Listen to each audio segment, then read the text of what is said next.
আসসালামু আলাইকুম, নমস্কার। তো আজকে আপনাদেরকে দেখাবো আমরা সাধারণত গুয়াহাটিতে বা প্রবাসে এসে আমরা কি ধরনের কাজ করি সেগুলো আপনাদেরকে দেখানোর জন্য আমি খুবই চেষ্টা করব। তো দেখেন এখানে জেসিবি আছে, তো জেসিবি দিয়ে কিন্তু আমরা এখানে মাটি কাটছি। দেখেন এখানে কিন্তু আমরা মাটি কাটা ক্লিয়ার, এখানে কিন্তু ঢালাই করতে হবে। যে দেখেন এইদিকে আবার ফের আমরা কিন্তু মশলার কাম রেডি করছি, বালুটা দিয়ে সিমেন্টটা দিয়ে মিশাচ্ছি, আপনারা দেখছেন।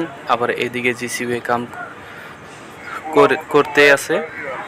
তো দেখছেন আপনারা হয়তো যেগুলা গাছের মোথা ছিল সেই গাছের মোথাগুলো কিন্তু সরিয়ে দেওয়া হচ্ছে।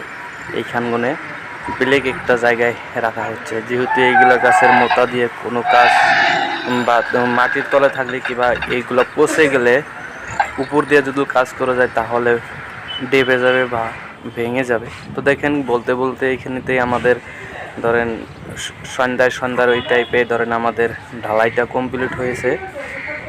আমরা সুন্দরভাবে কিন্তু আমরা এরকম করে ঢালাই দিয়ে দিয়েছি।